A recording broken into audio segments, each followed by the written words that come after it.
Everything is going to get worse in time. Because, as you know, it does. We all fall apart in the end.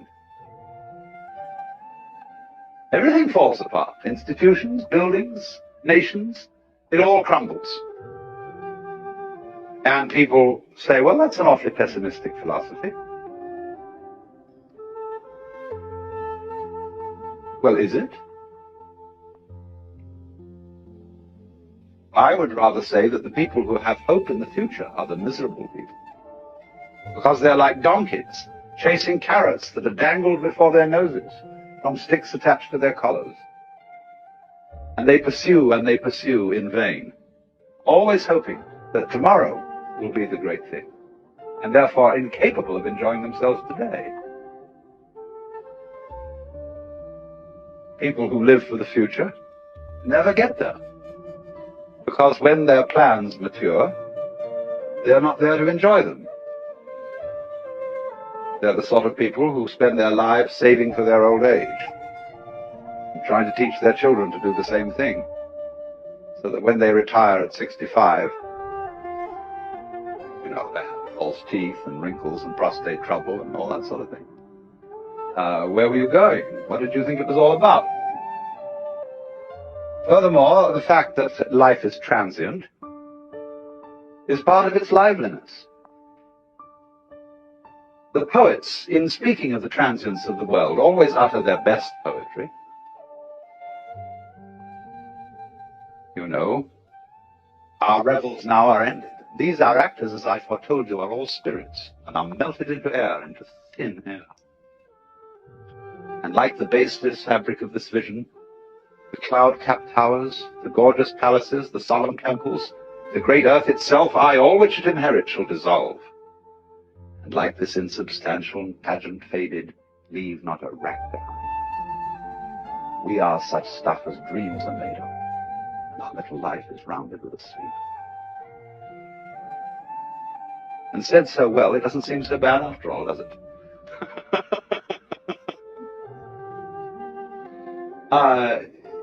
You see, there's always in the poetry of evanescence a kind of funny nostalgia.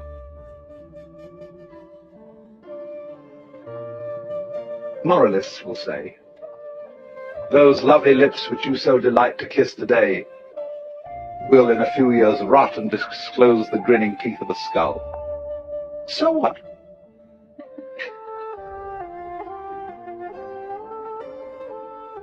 The skull says, lying in the grass, chattering finch and waterfly are not merrier than I.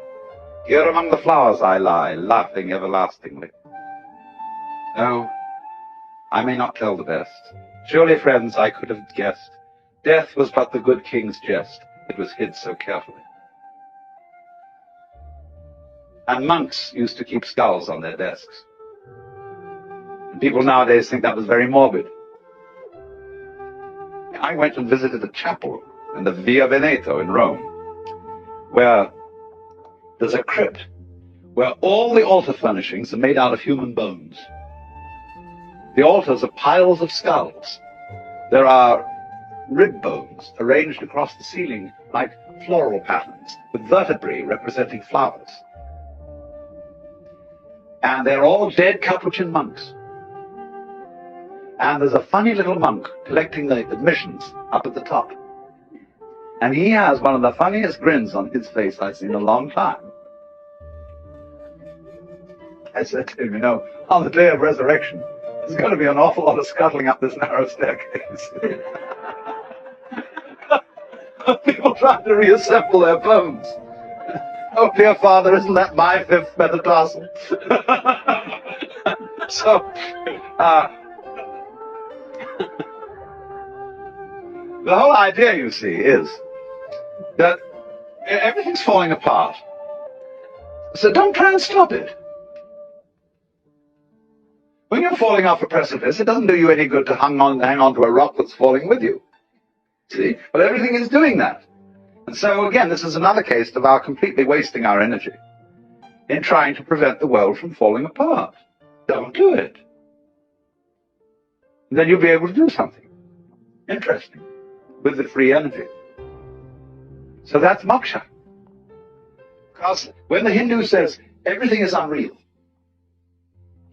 the Westerner reacts and says, no, you can't treat life as a dream. It's serious, it's real, it's for real. What do you mean by that? How real do you want it to be? This is, in other words, everything, insofar as it's falling apart, everything is changing, it is like smoke. And we all feel that smoke has a lesser degree of reality than wood. It's an image of the evanescent, of the ghostly. So there's this idea the whole world is this mirage. That doesn't mean it's a bad thing. It's only bad if you cling to it, if you try to lean on it. But if you don't lean on it, it's a grand illusion. So the word maya means not only illusion, but it means art, it means magic, and it means creative power.